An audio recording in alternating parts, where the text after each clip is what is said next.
নমস্কার বন্ধুরা, সীমার রান্নাঘরে সবাইকে স্বাগত। আমি আজকে একটা ট্যাংরা মাছ সর্ষে ট্যাংরার ঝাল আপনাদের সাথে শেয়ার করব। এটা বাচ্চাদের নয়, এটা বড়দের জন্য ভেবে রান্নাটা করছি।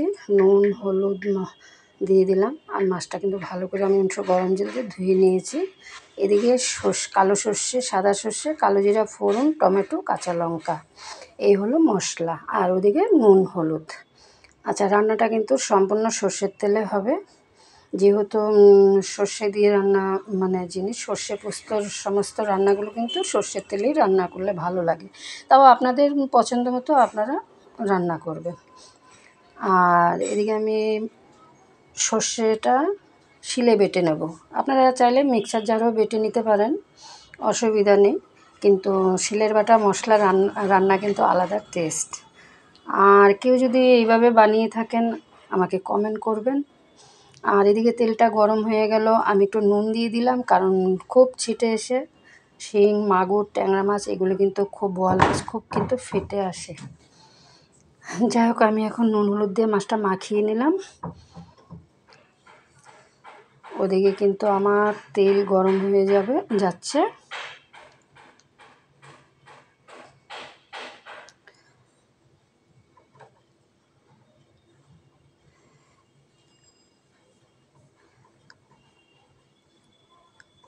আর ট্যাংরা মাছটা কিন্তু একদমই জ্যান্ত ছিল। দেখুন, এদিকে কড়া দিয়ে কিন্তু ধোয়া হচ্ছে। কড়াটা গরম করে দিলে মাছগুলো আর কড়াতে লেগে যায় না। আর আমি কিন্তু খুব কড়া করে ভাজবো না। আমি এমনিও মাছ বেশি কড়া করে ভাজি না, কারণ আমাদের ঘরে কড়া মাছ ভাজা খাওয়া একরকম, কিন্তু ঝোল হোক, কোনো ঝাল, যে কোনো করতে গেলে একটু না কাঁচাও তো থাকবে না, আবার খুব কড়াও ভাজা হবে না, সেরকমই আমি বানাই।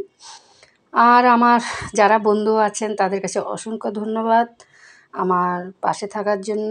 এদিকে দেখুন, সর্ষেটা কিন্তু বেটে নিয়েছি। চাইলে আপনারা পোস্ত দিতে পারেন। আমি যেহেতু সম্পূর্ণ সর্ষে দিয়ে ট্যাংরা মাছের ঝাল বানাবো, তার জন্য আমি পোস্তটা অ্যাড করে নিই, শিলে বেটে নিয়েছি। বলেছিলাম শিলে বেটে নেব, বাটাটা দেখাতে পারিনি। আর এদিকে দেখুন, মাছগুলো কিন্তু ভাজা হয়ে গেছে। এবার আমি মাছগুলো নামিয়ে নেব।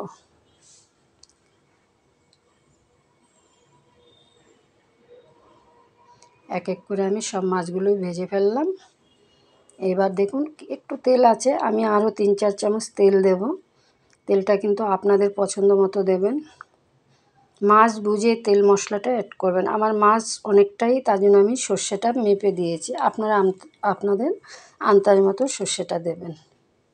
আর আমি সর্ষে বাটার সময় কিন্তু একটু নুন অ্যাড করেছি। কালো জিরা ফোড়ন দিয়ে দিলাম। আমি নুন আর কাঁচা লঙ্কা সর্ষে একসাথে বেটে নিয়েছি। ঝালটা আপনাদের স্বাদ অনুযায়ী দেবেন। এদিকে আমি একটা পেঁয়াজ কেটে নিলাম, একটু বড় করে পেঁয়াজটা আমার কোচানো হয়েছে। আর আপনারা যদি না চান পেঁয়াজটা অ্যাড নাও করতে পারেন, সবাই কিন্তু পেঁয়াজ পছন্দ করে না, আমরা আবার পেঁয়াজটা বেশি পছন্দ করি, সেই জন্য পেঁয়াজ দিয়ে বানাচ্ছি। আপনারা চাইলে কালো জিরা ফোড়ন দিয়ে তার মধ্যে সর্ষেটা দিয়ে দিতে পারেন, সর্ষে বাটাটা দিয়ে দিতে পারেন।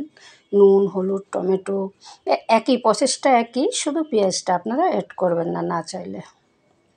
পেঁয়াজটা আমি ব্রাউন করে ভেজে নিলাম।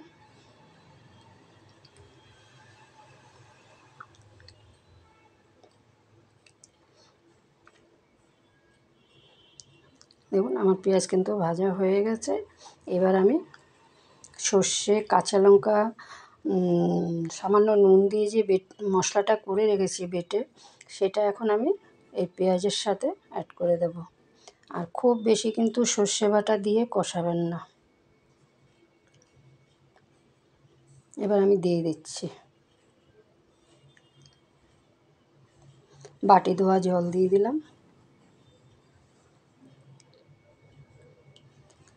মশলার বাটি ধোয়া জল এটা সবাই দেয়, এটা আমাদের মা, শাশুড়ি মা, ওদেরকেও দেখেছি।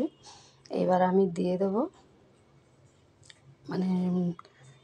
হলুদের গুঁড়ো, এই 1/2 চামচ হলুদের গুঁড়ো দিয়ে দিলাম। মশলা কিন্তু এই, আর কোনো মশলা যাবে না। এবার স্বাদ অনুযায়ী নুন, স্বাদ অনুযায়ী চিনি, আর 2টো টমেটো।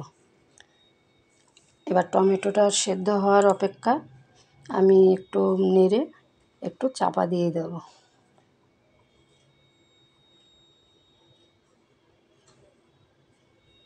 যাতে টমেটোটা সেদ্ধ হয়ে যায়।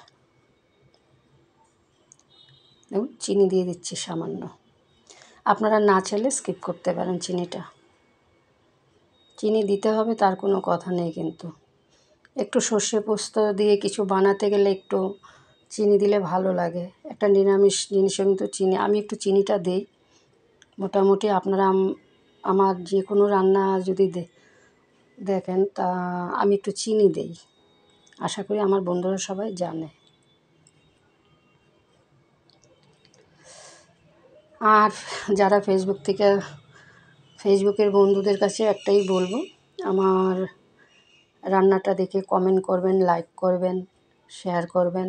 আমি কিন্তু গরম জল দিয়ে দিয়েছি, জানেন তো গরম জল দিলে কিন্তু রান্নাটা তাড়াতাড়িও হয়ে যায়, খেতেও কিন্তু টেস্টটা ভালো হয়। কাঁচা জল দেব, অনেকক্ষণ টাইম ধরে ফুটবে, তাতে একটু অংশ গরম জল দিয়ে দেবেন। একটু চাপা দিয়ে দিলাম। আর যদি আমার এখনও বন্ধু না হয়ে থাকেন, প্লিজ সাবস্ক্রাইব করে পাশে থাকবেন। আপনাদের সহযোগিতায় কিন্তু আমার চ্যানেলটা এগিয়ে যাবে। এখন আমি দুটো কাঁচা লঙ্কা দিয়ে দিচ্ছি, একটা আমার মেয়ের, একটা আমার। কেননা আপনাদের দাদা একদম ঝাল খায় না। আপনারা ঝালটা আপনাদের স্বাদ মতো দেবেন। আবারও বলছি, ঢেকে দিলাম 3 থেকে 4 মিনিট। দেখুন, যেহেতু ঝাল বানাবো, একেবারে পাতলা ঝোল থাকবে না।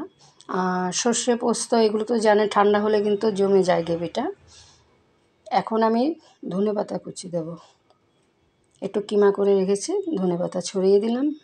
রান্না কিন্তু আমার পুরো শেষ। তাহলে এখানেই শেষ করছি। আবার নতুন ভিডিও নিয়ে দেখা হবে। ভালো থাকবেন, সুস্থ থাকবেন। প্লিজ সাবস্ক্রাইব করে